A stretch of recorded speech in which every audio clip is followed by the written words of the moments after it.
आपका ताल्लुक है ख़ुसूसी अफराद की ज़हनी सेहत को बहाल करने से। ये काम ज़हन में आते ही कोई ऐसे बच्चे ज़हन में आते हैं जो ज़हनी तौर पर ठीक नहीं है और उनको टीचर पढ़ा रही है और बड़ा सब्र आज़मा काम है। ये रियली आप समझती हैं कि ये बहुत पेशेंस वाला काम है, और कहते हैं इलाज जो है बहुत स्लो होता हुआ नज़र आता है, बहुत सुस्त रफ्तारी से। अच्छा, ये बिल्कुल बात ठीक है कि हमें ऐसे बच्चों के साथ काम करते हुए या उनकी तरबियत करते हुए या उन्हें पढ़ाते हुए या उनका इलाज करते हुए पेशेंस रखनी पड़ती है। लेकिन ये कहना कि इन बच्चों की प्रोग्रेस बहुत स्लो होती है, क्योंकि ये बच्चे मुख्तलिफ़ तरह से इनकी डिसेबिलिटीज़ के शिकार हो सकते हाँ। हैं, उनके लेवल्स मुख्तलिफ हो हम्म। सकते हैं। उनके जो पढ़ने के या सीखने के अंदाज़ हैं वो मुख्तलिफ हो सकते हैं, तो उनकी प्रोग्रेस का लेवल भी मुख्तलिफ होता है। असल में हमारा मुआशरे में डिसेबिलिटी का कॉन्सेप्ट ये है कि अगर किसी के साथ कोई भी डिसेबिलिटी है तो वो एक नाकारा इंसान है, ऐसा नहीं है। फॉर एग्ज़ाम्पल, अगर कोई ब्लाइंड है या कोई हियरिंग इम्पेयरमेंट के साथ है, लोग भी नकारा बिल्कुल है यहाँ पे इस माशरे वो में। ज़्यादा नकारा है। उन्होंने कहा ना कि पानी फड़ा दे, आप ही ले ला यार मेरे को। बिल्कुल वो ज़्यादा, बिल्कुल आप सही कह रहे हैं। रजाई जो नहीं निकल सकते, कंबल जो नहीं निकल सकते। तो वो लोग जो कि ब्लाइंडनेस के साथ हैं, जो सुन नहीं सकते या देख नहीं सकते, उनको बिल्कुल मामूली सपोर्ट के साथ आप अपने आम क्लासरूम्स में शामिल कर सकते हैं। आप अपनी आम लाइफ में वो अपने बहुत अच्छे काम कर रहे हैं। हमारे सामने बहुत सारी एग्जांपल्स हैं। हमारे पास यूसुफ सलीम साहब की एग्जांपल है, जो ब्लाइंड जज हैं पाकिस्तान के पहले, इस तरह से यूएन में रिप्रेजेंट कर रही हैं। हमारी साइमा साहिबा हैं। इसी तरह से और बहुत सारे लोग जो कि अपनी फील्ड्स में काम कर रहे हैं, तो उनको सिर्फ सपोर्ट की ज़रूरत होती है। अच्छा रोज़ा, आप माशाल्लाह आपने ख़ुसूसी तालीम में पीएचडी की, फिर भी आपका जो इल्म हासिल करने का शौक़ है वो ख़त्म नहीं हुआ। फिर आपने यूसीएल से आपने पोस्ट डॉक्टरेट किया, और मेरा ख्याल अभी भी आप पढ़ती चली जा रही हैं, पढ़ाती चली जा रही हैं। तो इसलिए इस पूरे मौजू पे आपका ज़बरदस्त मुख्तलिफ़ पहलुओं पे आपकी ग्रिप है।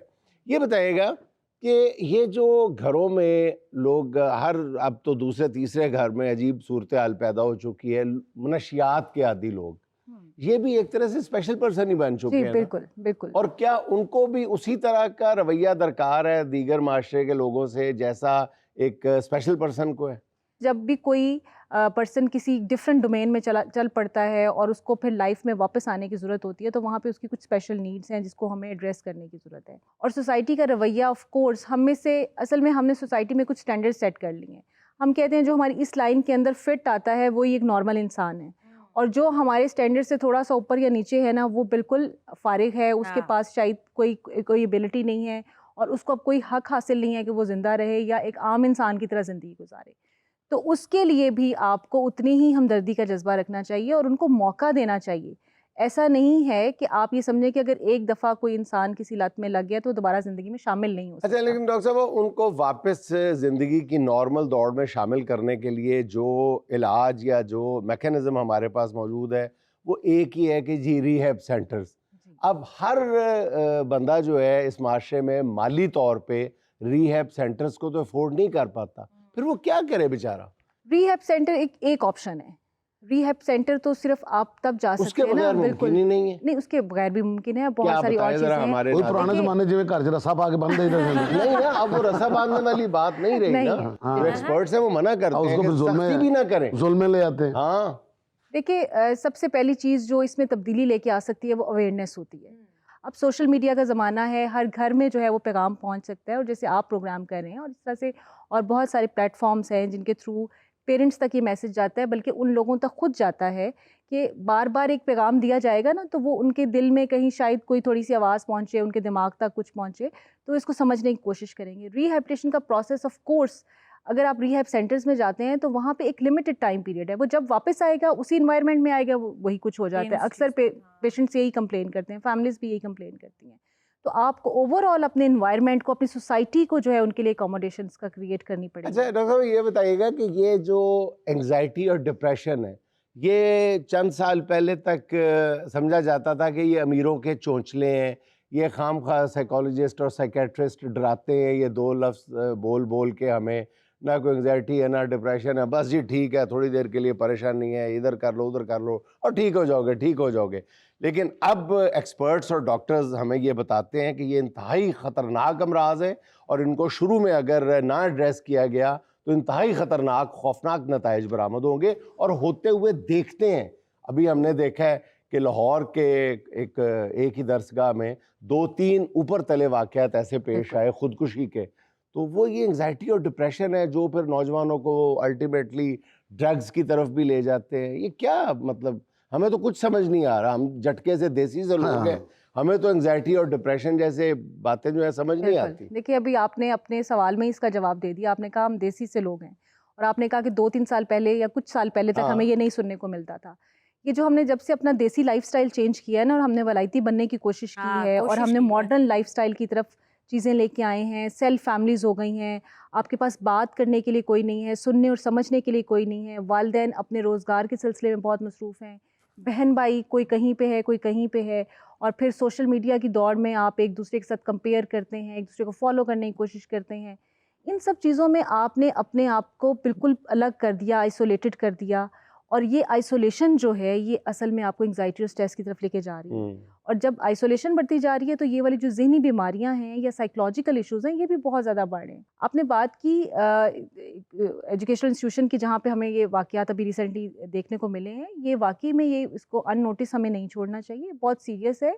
और मैं आपको ये बताऊं कि यूनिवर्सिटीज़ में इस वक्त, क्योंकि मैं खुद यूनिवर्सिटी में पढ़ाती हूँ, हर यूनिवर्सिटी में स्टूडेंट काउंसलिंग सेंटर्स मौजूद हैं, जहाँ पे स्टूडेंट्स को ये अपॉर्चुनिटीज़ दी जाती हैं कि आप आएँ और आप काउंसलिंग की जाए। लेकिन मसला ये है कि हमें ये भी देखना है कि वो जो काउंसलिंग सेंटर्स काम कर रहे हैं, क्या वो ठीक काम कर रहे हैं या नहीं कर रहे हैं, उनमें जो लोग वहाँ पे लगाए हुए हैं आपने, क्या वो इस काबिल हैं या नहीं है, उनका मैकेनिज़्म क्या है, प्रोटोकॉल्स क्या हैं, क्या स्टूडेंट्स अपनी बिलोंगिंगनेस फील करता है या नहीं करता है। डॉक्टर साहब, आप जाहिर है कि एक तो स्टूडेंट्स में रहती भी हैं, आप पढ़ाती भी हैं, और आपका फील्ड भी यही है इत्तेफाक से, आपसे बेहतर इस सवाल का कौन जवाब दे सकता है कि आज के तालिब इल्मों का या आज की जो यूथ है उसका सबसे बड़ा जो नफसियाती मसला है वो है क्या? देखिए मतलब मेरे ख्याल में एक तो प्यार मोहब्बत इश्क, हाँ, वो इसमें तो सबसे बड़ा हर है। नौजवान पड़ा हुआ है। इसको ना हम कहते हैं ये दिल टूट जनरेशन दिल टूट जाना, हर बंदे का दिल टूट दिल जाना। टूट सबके दिल ही generation। टूट रहे हैं, तो सारे इन्वॉल्वमेंट में नहीं होते, कई तो कवालियां सुन सुन के खराब हो रहे हैं। काली काली जुल्फों के फंदे न डालो, क्योंकि उसको पता भी नहीं कि ये मोहब्बत क्या है, मेरे साथ कोई सामने बंदा है भी कि नहीं, वो कवाली सुन के डिप्रेशन च गया हुआ है। और फिर ये है कि मैं पता नहीं तालीम हासिल मुकम्मल कर भी पाऊंगा कि नहीं। हाँ। फिर एक ये लैक ऑफ सिक्योरिटी है कि जॉब मिलेगी या नहीं, फिर जॉब मिल जाएगी तो इतना मैं कैसे गुजारा करूंगा इतने कम पैसे में, हर तरफ से एक अफरा तफरी है। हाँ, अदम बिल्कुल। इत्मीनान है। अदम इत्मीनान है, बिल्कुल आप ठीक आइडेंटिफाई कर रहे हैं, बिल्कुल यही 3-4 वजूहात हमें नजर आती हैं। ज्यादा बड़ी लेकिन कौन सी है?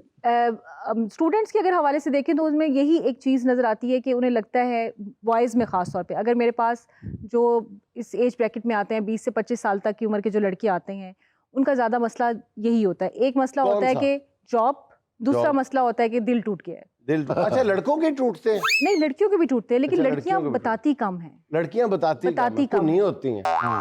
नहीं, ऐसा नहीं है, उनका ट्रस्ट इशू है। उनको घर में शुरू से ही ये एतमाद नहीं दिया गया कि वो बात कर सकें, वो अच्छा। बता सकें। लड़के जो हैं वो थोड़ा सा खुल के बता देते हैं, बात कर लेते हैं, घर में भी कर सकते हैं और बाहर भी बता देते हैं, लेकिन लड़कियां अंदर घुटन महसूस करती हैं। और लड़के जो है वो फखर से बताते हैं, फखर से यार बता की बड़े देते बड़े हैं। दास दास हाँ, पर है, बिल्कुल। छाड़ी यार वो फराफराडी निकली यार। हाँ, बिल्कुल ऐसे ही है। यार बिल्कुल ऐसे ही फराफराडी है। निकली तो तू चौक च खड़ा होके तो ना बल्कि दस काउंट यार। भी बताते और हैं मां कि भी बड़े इतनी फखर से friends हैं। बताती है, अपने पुत्र का पता लगा जे तुहानू साडा मुंडा हुण इंज करन लग पिया जे। आप माशाल्लाह 15 से ज़्यादा मुल्कों में पाकिस्तान की अपनी जो आपका शोबा है उस हवाले से आप पाकिस्तान की नुमाइंदगी कर चुकी हैं। 35-40 से ज़्यादा इंटरनेशनल जर्नल्स में आपके तहकीकी मकाले शाया हो चुके हैं। तो आप क्या समझती हैं, इसलिए आप बेहतर जवाब दे सकती हैं इस सवाल का, कि पाकिस्तान रीहैब के हवाले से, स्पेशल पर्सनस की या नीड्स के हवाले से ये बैनुल अक़वामी बरादरी में कहाँ खड़ा है? खड़ा भी है या बैठा हुआ है? हाँ, ये गिरा हुआ है। सो रहा है मुझे लगता है। नहीं, ऐसे लेट के देख रहा है। कह रही है सो रहा है। सो रहा है मुझे लगता है। सो रहा है। बहुत पीछे हैं अभी हम इसमें, जुनैद साहब बहुत पीछे हैं, हमें बहुत काम करने की ज़रूरत है। देखिए, एक तो वो डिसेबिलिटी की वो रेशो है जो कि फितरतन है, यानी नेचुरली है। कुछ जो हमारे नेचुरल क्लाइमेट्स हैं उसकी वजह से बहुत सारी डिसेबिलिटीज़ आती हैं, कुछ हमारे वॉर इफेक्टेड एरियाज़ हैं उसकी वजह से आती हैं, यानी रोज़ बरोज़ इनमें इजाफा हो रहा है। रिहैबिलिटेशन सर्विसेज की ज़रूरियात बहुत ज़्यादा हैं, उसमें माहिरीन जो हैं वो बहुत कम हैं, और फिर सर्विस सेंटर्स बहुत कम हैं। आप बताइए ना, आप कोई गिन के भी नहीं बता सकते कि आपके पास रिहैबिलिटेशन के यूनिट्स कितने मौजूद हैं जो सही। गवर्नमेंट लेवल पे काम कर रहे हैं। तो ये वो शोबा है जो अभी बहुत पीछे है, इसमें बहुत ज़्यादा काम करने की ज़रूरत है हमें। जी, सुहाना का सवाल, मेहमान से 4 ऑप्शंस हैं, एक आपने सेलेक्ट करनी है।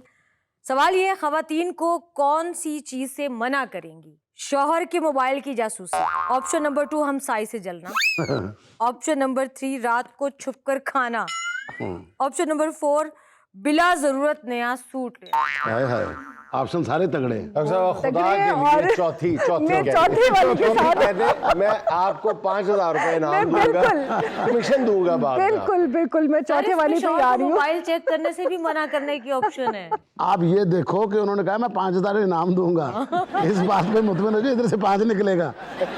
बिल्कुल, मैं 5,000 के साथ हूँ। हाँ।